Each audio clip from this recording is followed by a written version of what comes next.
മുല്ലപ്പെരിയാർ വിഷയത്തിന്റെ ഗൗരവം പറഞ്ഞുകൊണ്ട് നമ്മൾ ഇപ്പൊ കഴിഞ്ഞ ദിവസം തന്നെ നമ്മുടെ പാർലമെന്റിൽ നമ്മുടെ പ്രിയപ്പെട്ട MP, അതുപോലെ അതുപോലെ മുസ്ലിം ലീഗ് MP ഹാരിസ് മീര തുടങ്ങിയവർ നമ്മുടെ പാർലമെന്റിൽ അവരുടെ ശൂന്യവേളയിൽ മുല്ലപ്പെരിയാർ വിഷയം അവതരിപ്പിച്ചതിന്റെ പിറ്റേ ദിവസം തമിഴ്നാട്ടിലെ 6 ജില്ലകളിൽ നിന്ന് നമ്മുടെ അതിർത്തി പ്രദേശത്ത് വന്ന് മുല്ലപ്പെരിയാറിൽ തൊടാൻ കഴിയില്ല, 999 വർഷത്തെ കരാറ് ഞങ്ങൾക്ക് തന്നിരിക്കുന്നതാണ്, മുല്ലപ്പെരിയാറിന് ഒരു കല്ല് പോലും അനക്കാൻ കഴിയില്ലെന്നുള്ള ദൃഢമായ പ്രതിരോധമാണ് തമിഴ്നാട്ടുകാരോട് തീർത്തിട്ട് പോയത്. നമ്മള് സമസ്ത മേഖലയുള്ള ആളുകളും നമ്മൾ ഇറങ്ങണം. നമ്മൾ ഇറങ്ങിയെങ്കിൽ മാത്രമേ നമ്മൾ ഈ പ്രശ്നത്തിൽ പരിഹാരം കാണുകയുള്ളൂ. പറഞ്ഞു ചൈനയിലെ ബാങ്കിയോടം തകർന്നത്, ഇവിടെ നമ്മുടെ രാജസ്ഥാനിലെ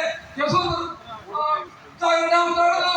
അടുത്ത് നമ്മുടെ 2023 നവംബർ മാസത്തില് ലിബിയയിലെ തകർന്നതും കഴിഞ്ഞ ദിവസം നമ്മുടെ മുല്ലപ്പെരിയാർ ഡാമില് അതേപോലെ ചുണ്ണാമ്പ് സുർക്കി വിസർജനം കൊണ്ട് പടുക നമ്മുടെ കർണാടകയിലെ തുംഗഭദ്ര ഡാമിന്റെ 32 ഗേറ്റുകളിൽ ഒരു ഗേറ്റ് തകർന്നു പോയതും എല്ലാം നിങ്ങൾ മാധ്യമങ്ങളിലൂടെ നിങ്ങൾ അറിഞ്ഞതാണ്. അതുകൊണ്ട് തന്നെ നമ്മൾക്ക് കേരളത്തിന് സുരക്ഷ, കേരളത്തിലെ ജനങ്ങളുടെ ജീവന സ്വത്തിന് സുരക്ഷ, തമിഴ്നാടിന് അവർക്ക് കൃഷിക്ക് ആവശ്യമായ 5-6 ജില്ലകളിൽ വെള്ളം കൊടുക്കണം. അത് അനിവാര്യമാണ്. കാരണം എന്തെന്ന് ചോദിച്ചാൽ ഞങ്ങളുടെ കാലഘട്ടങ്ങളില് വലിയ വരൾച്ച വന്ന് വീട്ടുകളിലും നിയമനാപുരത്തുമുള്ള ജനങ്ങൾ ഒരുപാട് വരൾച്ചയിൽപ്പെട്ട് മരിക്കാനിടയായി.